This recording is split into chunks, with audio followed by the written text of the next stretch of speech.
Klay Thompson, Kevin Durant, Dominique Wilkins, DeMarcus Cousins, Chauncey Billups, and Kobe Bryant.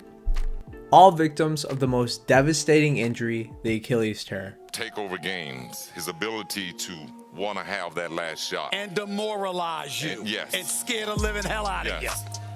LeBron doesn't have that gene. So Scotty. That's not in him. Right. Kobe has that gene. Well, these are guys, I saw a quote that Westbrook made the other day that he was born with a certain gene. Right. Done that in the past. It's that clutch gene. Okay, I agree. That's what okay, I'm look. I'm not taking it away that he don't know how to win and he's not willing to have the ball in his hands. As gifted as he is, was not born with a clutch gene. But the players that got that clutch gene, they're gonna go get that ball. Right.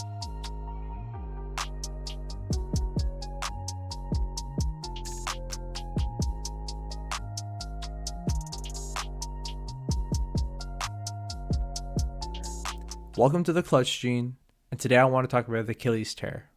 What it is, how it affects a player, and why does it seem like it's happening more often? Let's dive in.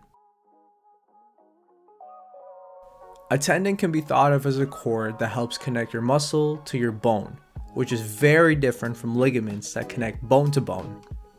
The Achilles tendon in particular connects your calf muscles to your heel bone, or also known as your calcaneus. You can feel for your Achilles right behind your foot just above your heel. If you're sitting down, it is relaxed and it's rubbery and loose. Now if you point your toes upward, you can feel some tension. This is when your muscles are contracting, and this occurs when you're running and jumping, which are just basic basketball moves. The tearing or rupturing of this muscle can cause severe pain to the back of the leg, with most players experiencing a popping sound. Now how does this affect the player? After doing some digging, I did find an article, The Prognosis of Elite Basketball Players After an Achilles Tendon Rupture. The research entailed that the Achilles tendon could be a career-ending injury. Not a surprise, with players expected to miss up to 10 months of rehab and not even get close to their previous peak performance until 3 years after the injury. This means no one can survive the Achilles injury, right? No one can get back to peak performance, right? No. The only survivor, Dominique Wilkins.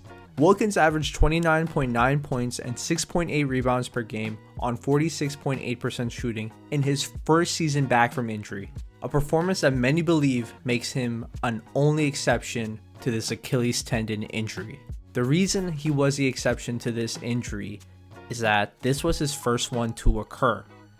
Wilkins was an Ironman from 1982 up till 1991 and played 639 regular season games with 48 playoff games in this span. Now, unfortunately, a lot of other players weren't so lucky. 44 players in the past 3 decades have torn their Achilles. 18 players of those torn Achilles happened from 1988 to 2011. That means 26 players in just the past decade have torn their Achilles. Why is it happening now? What is happening to these players that are causing them to tear their Achilles more common? Why is this devastating injury happening more often? I think it might be due to mileage. Mileage is a regular wear and tear that everyone experiences. This buildup of mileage can cause an increase of injury because of constant stress on the body. Basketball players are playing way more basketball than they have back then, and with the increased popularity of AAU basketball in the 1980s, this can explain why players such as Kobe Bryant, Kevin Durant, and DeMarcus Cousins have gotten injured during their NBA prime.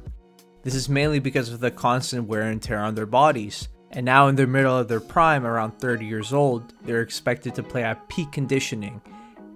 But unfortunately at 30, there's an increased risk of Achilles tear. So now the combination of their age and mileage can possibly mean the ending of their career.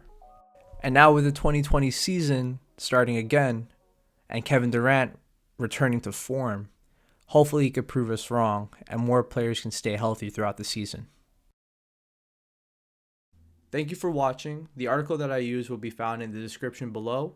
And until next time, we out.